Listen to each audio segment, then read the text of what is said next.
നമ്മളെല്ലാവരും പ്രാക്ടീസ് ചെയ്യുന്ന സമയത്ത് തീർച്ചയായിട്ടും നമുക്ക് ഡിപ്രഷനുള്ള ക്ലയൻസിനെ ഫേസ് ചെയ്യേണ്ടി വരും, അവരെ ഡീൽ ചെയ്യേണ്ടി വരും. സോ ഈ സിറ്റുവേഷനിൽ നമ്മൾ എങ്ങനെയാണ് ആ ഒരു കേസ് ഹാൻഡിൽ ചെയ്യേണ്ടത്, നമ്മൾ ഒരിക്കലും ചെയ്യാൻ പാടില്ലാത്ത കാര്യങ്ങൾ എന്തൊക്കെയാണ്, ഇതുപോലുള്ള കാര്യങ്ങളാണ് നമ്മൾ ഇന്നത്തെ വീഡിയോയിൽ ഡിസ്കസ് ചെയ്യാൻ പോകുന്നത്. I am Ashitha Navad, consultant psychologist. ഒപ്പം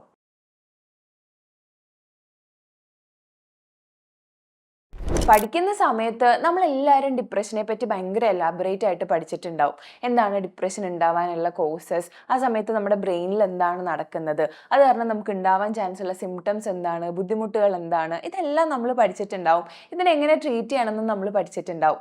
പക്ഷേ റിയൽ ലൈഫിൽ നമ്മുടെ മുമ്പിലേക്ക് തീരെ മോട്ടിവേഷൻ ഇല്ലാത്ത, ഒട്ടും എനർജി ഇല്ലാത്ത, ഭാവിനെ പറ്റി ആലോചിക്കുമ്പോൾ ഒരു തുള്ളി പോലും ഹോപ്പ് ഇല്ലാത്ത ഒരു മനുഷ്യൻ വരുമ്പോൾ നമ്മൾ എങ്ങനെ അവരെ ഡീൽ ചെയ്യേണ്ടത് എന്നുള്ളതിൽ നമ്മൾ പലപ്പോഴും പകച്ചു പോകാൻ ചാൻസ് ഉണ്ട്. എനിക്ക് എൻ്റെ കട്ടിലിൽ നിന്നൊന്ന് എണീക്കാൻ വരെ ഭയങ്കര ബുദ്ധിമുട്ടാണ്, ഞാൻ എന്തിനാ ജീവിക്കുന്നതെന്ന് എനിക്ക് മനസ്സിലാവുന്നില്ല, എനിക്ക് ഭക്ഷണം കഴിക്കാൻ പറ്റുന്നില്ല, എനിക്ക് ഉറങ്ങാൻ പറ്റുന്നില്ല, ഇതുപോലുള്ള കാര്യങ്ങളൊക്കെ നമ്മുടെ മുമ്പിൽ ഇരുന്ന ഒരു മനുഷ്യൻ പറയുമ്പോൾ അവരെ കൃത്യമായിട്ട് മനസ്സിലാക്കാനും അവർക്ക് വേണ്ട ഇൻ്റർവെൻഷൻസ് പ്രൊവൈഡ് ചെയ്യാനും അവർക്ക് വേണ്ടി ആ ഒരു സേഫ്റ്റി ആയിട്ടുള്ള സ്പേസ് അവിടെ ഹോൾഡ് ചെയ്യാനും നമുക്ക് പറ്റണം. സോ അതിലേക്ക് നമ്മൾ ഏറ്റവും ആദ്യം മനസ്സിലാക്കേണ്ട ഒരു കാര്യമാണ്, ഏതൊരു ഇൻ്റർവെൻഷൻ പ്രൊവൈഡ് ചെയ്യുന്നതിന് മുമ്പും എസ്പെഷ്യലി ഡിപ്രഷൻ ഉള്ള ക്ലയൻസിന് അവിടെ വേണ്ടത് ആ ഒരു ഇമോഷണൽ സേഫ്റ്റിയാണ്. അവർക്ക് മോട്ടിവേഷൻ ഇല്ല, അവർക്ക് എനർജി ഇല്ല എന്നൊക്കെ പറയുമ്പോൾ ഇതിൻ്റെ ഒക്കെ പുറകിൽ ഒളിച്ചിരിക്കുന്ന കുറച്ച് ഗിൽട്ട് ഉണ്ടാവും. ഞാൻ എല്ലാവർക്കും ഒരു ബേർഡൻ ആണ്, എന്നെ കൊണ്ട് എല്ലാവരും ബുദ്ധിമുട്ടാണ്, എൻ്റെ ലൈഫിന് ഒരിക്കലും നന്നാവാൻ പോകുന്നില്ല, ഇതുപോലുള്ള കാര്യങ്ങളൊക്കെ അവർക്ക് ഫീൽ ചെയ്യുന്നുണ്ടാവും. സോ ഇതൊക്കെ സംസാരിക്കുന്ന സമയത്തും ദാറ്റ് ഈസ് ഓക്കെ, ഇവിടെ ഇതെല്ലാം വെൽക്കം ആണ്, നിങ്ങൾക്ക് എന്ത് ഫീൽ ചെയ്താലും അത് ഇവിടെ സംസാരിക്കാം എന്നുള്ള രീതിയിൽ അവരെ വാലിഡേറ്റ് ചെയ്ത് കൊടുക്കേണ്ടതും, അവർക്ക് കരയണമെങ്കിൽ കരയാൻ ആ ഒരു സ്പേസ് കൊടുക്കേണ്ടതും, അവർക്ക് ഉണ്ടായിട്ടുള്ള എല്ലാ ബുദ്ധിമുട്ടുകളും ഷെയർ ചെയ്യാനുള്ള ആ ഒരു സ്പേസ് ഉണ്ടാക്കി കൊടുക്കേണ്ടതുമാണ് ബേസിക്കലി ഏറ്റവും ആദ്യം ഒരു തെറപ്പിസ്റ്റ് ചെയ്യേണ്ടത്. സോ ഇതിന് ശേഷം നമ്മൾ പ്ലാൻ ചെയ്യുന്ന ഇൻ്റർവെൻഷൻസേ അവിടെ വർക്ക് ആവാൻ പോകുന്നുള്ളൂ. ഇമോഷണൽ സേഫ്റ്റി ക്രിയേറ്റ് ചെയ്തതിന് ശേഷം അതിനെ ഒരു ഫൗണ്ടേഷൻ ആക്കി വെച്ചുകൊണ്ട് അതിൻ്റെ മേലേക്ക് നമ്മൾ പ്രൊവൈഡ് ചെയ്യുന്ന ഇൻ്റർവെൻഷൻസ് മാത്രമേ ക്ലയൻറ്റിന് ഹെൽപ്ഫുൾ ആവാൻ പോകുന്നുള്ളൂ.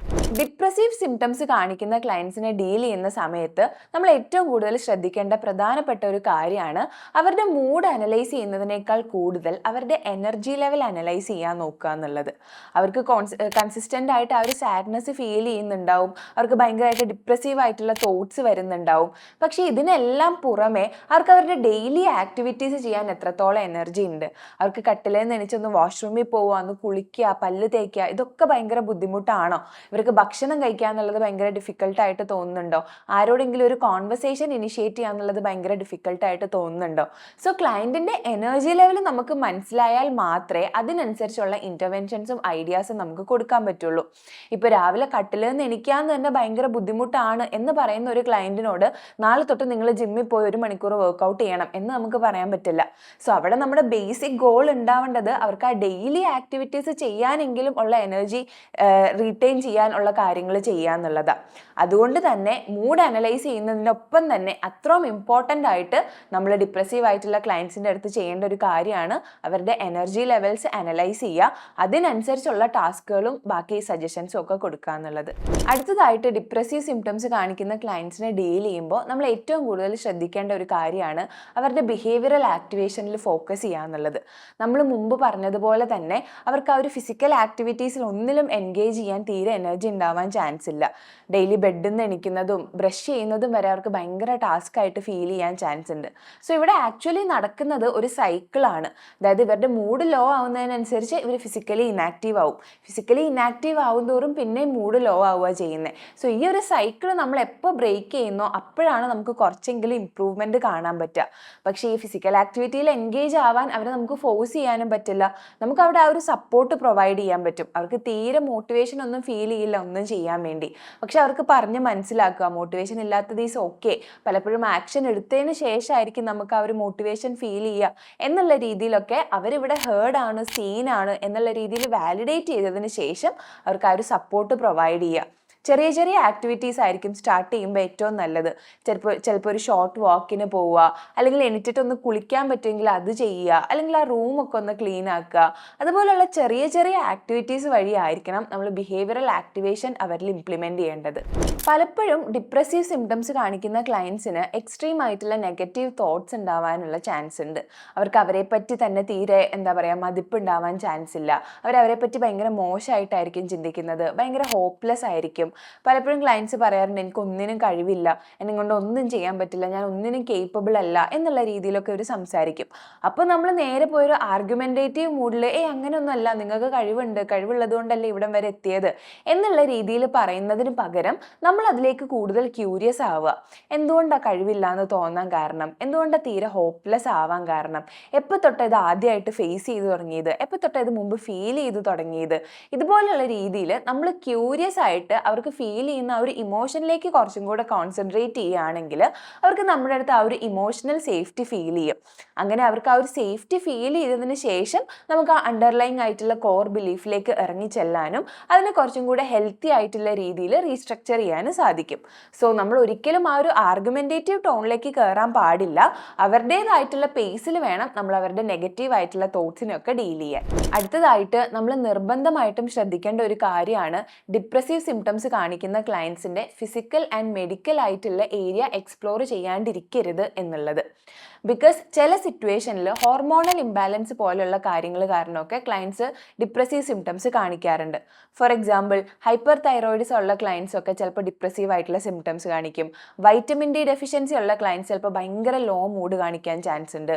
അതുപോലെ തന്നെ പോസ്റ്റ്പാർട്ടം പീരിയഡിലുള്ള സ്ത്രീകളിൽ പലപ്പോഴും ഡിപ്രസീവ് സിംറ്റംസ് കാണാറുണ്ട്. സോ ഡിപ്രസീവ് ആയിട്ടുള്ള സിംറ്റംസ് കാണിച്ചു എന്നുള്ളതിൻ്റെ പേരിൽ ഇത് കംപ്ലീറ്റ്ലി സൈക്കോളജിക്കൽ ആണ് എന്നുള്ള രീതിയിൽ നമുക്ക് ആദ്യം തന്നെ വിലയിരുത്താൻ പറ്റില്ല. ഇതിൽ അണ്ടർലൈങ് ആയിട്ടുള്ള ഫിസിക്കൽ കണ്ടീഷൻ ഉണ്ടോ, ഇപ്പം നമ്മൾ ആദ്യം പറഞ്ഞ ഏതെങ്കിലും സിറ്റുവേഷനിലൂടെ ആണോ ഈ ക്ലയൻറ്റ് കടന്നു പോകുന്നത്, അല്ലെങ്കിൽ ഈ പറഞ്ഞ ക്രോണിക് സ്ട്രെസ്സിലൂടെ ഡീൽ ചെയ്തതിൻ്റെ പാർട്ടായിട്ടാണോ ഇവർക്ക് ഇപ്പോൾ ഈ ഡിപ്രസീവ് സിംറ്റംസ് വന്നത്, ഇതെല്ലാം നമ്മൾ എന്ത് ചെയ്യണം, എക്സ്പ്ലോർ ചെയ്യണം.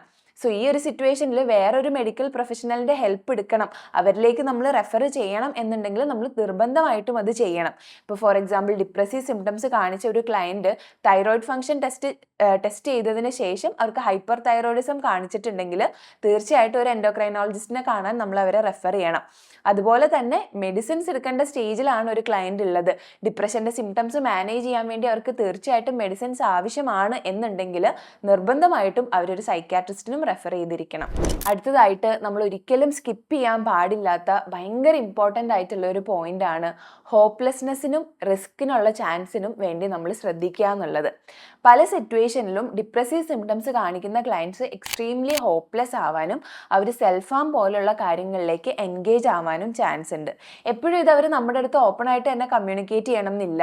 അതായത് ചിലപ്പോൾ അവർ നമ്മളോട് ഈ രീതിയിലായിരിക്കും പറയുന്നത്, എന്തിനാ ഇപ്പോൾ ജീവിച്ചിട്ടൊന്നും വലിയ പോയിന്റ് ഉണ്ടെന്ന് എനിക്ക് തോന്നുന്നില്ല എന്നുള്ള രീതിയിലൊക്കെ നമ്മുടെ അടുത്ത് സംസാരിക്കുകയാണെങ്കിൽ നമ്മൾ ഒരിക്കലും അതിനെപ്പറ്റി കുറച്ചും കൂടെ ചോദിക്കാൻ മടി കാണിക്കരുത്. നമ്മൾ ചോദിക്കാത്തതിൻ്റെ പേരിൽ അവർ നമ്മളെ അടുത്ത് അത് ഡിസ്ക്ലോസ് ചെയ്യാണ്ടും പോവരുത്. ഇപ്പോൾ ഫോർ എക്സാമ്പിൾ, ഈ രീതിയിൽ സംസാരിക്കുന്ന ഒരു ക്ലയൻറ്റിൻ്റെ അടുത്ത് നമുക്ക് ചോദിക്കാവുന്നതാണ്, എന്താ അങ്ങനെ തോന്നാൻ കാരണം, അങ്ങനെ തോന്നുന്നതുകൊണ്ട് എന്തെങ്കിലും കാര്യങ്ങളിൽ എൻഗേജ് ആയിട്ടുണ്ടോ, അപ്പോൾ നിങ്ങൾക്ക് ബുദ്ധിമുട്ടാവുന്ന രീതിയിലുള്ള എന്തെങ്കിലും ആക്ടിവിറ്റീസിൽ നിങ്ങൾ എൻഗേജ് ആവുന്നുണ്ടോ, സെൽഫ് ഹാം ചെയ്യാൻ എപ്പോഴെങ്കിലും ടെൻഡൻസീസ് വരാറുണ്ടോ എന്നുള്ള രീതിയിൽ ഓപ്പൺ ആയിട്ട് ചോദിച്ച് നമ്മളത് മനസ്സിലാക്കിയിരിക്കേണ്ടത് നിർബന്ധമാണ്. ചിലപ്പോൾ നമുക്ക് തോന്നാൻ ചാൻസ് ഉണ്ട്, ഞാൻ ചോദിക്കുമ്പോൾ അവരുടെ ഉള്ളിൽ ഇല്ലാത്ത ഐഡിയ ഞാൻ ഉണ്ടാക്കി കൊടുക്കുകയാണോ എന്നുള്ള രീതിയിലൊക്കെ നമ്മൾ ഡൗട്ട്ഫുൾ ആവാൻ ചാൻസ് ഉണ്ട്. പക്ഷെ അങ്ങനെയല്ല, നമ്മളത് ചോദിച്ച് മനസ്സിലാക്കിയാൽ മാത്രമേ നമുക്ക് ബാക്കിയുള്ള സേഫ്റ്റി പ്രോട്ടോക്കോളൊക്കെ ഫോളോ ചെയ്തിട്ട് അവരെ ഹെൽപ്പ് ചെയ്യാൻ പറ്റുള്ളൂ. നമുക്കറിയാം, ക്ലയൻറ്റ് സെൽഫ് ഹാം ചെയ്യുന്ന സിറ്റുവേഷൻസിൽ നമുക്ക് കോൺഫിഡൻഷ്യാലിറ്റി മെയിൻറ്റെയിൻ ചെയ്യേണ്ട ആവശ്യമില്ല, നമുക്കത് റിപ്പോർട്ട് ചെയ്യേണ്ട ആൾക്കാരിലേക്ക് റിപ്പോർട്ട് ചെയ്യാം. സോ ഇതുപോലുള്ള കാര്യങ്ങളൊക്കെ ഉള്ളത് കൊണ്ട് തന്നെ നമ്മൾ ഹോപ്പ്ലെസ്നെസ് പോലുള്ള കാര്യത്തിലും സെൽഫ് ഹാം പോലുള്ള കാര്യത്തിലും നമ്മൾ കുറച്ചും കൂടെ കോൺഷ്യസ് ആയിരിക്കണം. അങ്ങനെ എന്തെങ്കിലും അവർ എക്സ്പ്രസ് ചെയ്താൽ നമ്മൾ തീർച്ചയായിട്ടും ആ സേഫ്റ്റി പ്രോട്ടോക്കോൾ അവിടെ ഫോളോ ചെയ്തിരിക്കണം. ക്ലയൻറ്റിൻ്റെ സേഫ്റ്റിയാണ് എല്ലാത്തിലും ഇമ്പോർട്ടൻറ്റ്. പലപ്പോഴും നമ്മൾ വിചാരിക്കും നമുക്ക് ഡീൽ ചെയ്യാൻ ഏറ്റവും ഈസി ആയിട്ടുള്ള കേസാണ് ഡിപ്രഷൻ കാണിക്കുന്ന ക്ലയൻസ് എന്നുള്ളത്. ചില സിറ്റുവേഷനിൽ അത് ഈസിയാണ്, പക്ഷേ ഇതിൻ്റെ ഡിഗ്രി എത്രത്തോളം ഉണ്ട് എന്നുള്ളതനുസരിച്ചിരിക്കും നമുക്കത് എത്രത്തോളം ഈസി ആയിട്ട് ഡീൽ ചെയ്യാൻ പറ്റുന്നു എന്നുള്ളത്. സോ അതുകൊണ്ട് ഒരിക്കലും ഡിപ്രഷൻ പോലെയുള്ള കേസൊന്നും നമ്മൾ അത്ര സില്ലി ആയിട്ട് ഹാൻഡിൽ ചെയ്യാൻ പാടില്ല. നിർബന്ധമായിട്ടും ആ ഒരു സിറ്റുവേഷനിൽ നമ്മൾ സേഫ്റ്റി പ്രോട്ടോക്കോളും ക്ലയൻറ്റിൻ്റെ സേഫ്റ്റിയും പ്രയോറിറ്റൈസ് ചെയ്തിട്ട് തന്നെ വേണം ഇൻ്റർവെൻഷൻസ് പ്ലാൻ ചെയ്യാനും സെഷൻസ് മുമ്പോട്ട് കൊണ്ടുപോകാനും. സോ ഈ വീഡിയോ നിങ്ങൾക്ക് യൂസ്ഫുൾ ആയിട്ട് തോന്നിയിട്ടുണ്ടെങ്കിൽ ഇതുപോലെയുള്ള കൂടുതൽ വീഡിയോസിന് വേണ്ടി നമ്മുടെ ചാനൽ ഒന്ന് സബ്സ്ക്രൈബ് ചെയ്യൂ. ഓൾസോ ആ ഒരു പ്രാക്ടിക്കൽ നോളജ് ഇപ്പോഴും നിങ്ങൾക്ക് കിട്ടിയിട്ടില്ല, അത് സ്റ്റിൽ ലാക്കിംഗ് ആണ് എന്നുള്ളൊരു ഫീല് നിങ്ങൾക്ക് ഉണ്ടെങ്കിൽ തീർച്ചയായിട്ടും നിങ്ങൾക്ക് ഒപ്പം അക്കാഡമിയുടെ അടുത്ത ബാച്ചിൽ ജോയിൻ ചെയ്യാവുന്നതാണ്. കൂടുതൽ ഡീറ്റെയിൽസിന് വേണ്ടി താഴെ കാണുന്ന നമ്പറിൽ ഒന്ന് കോൺടാക്ട് ചെയ്യൂ. Thank you so much for watching.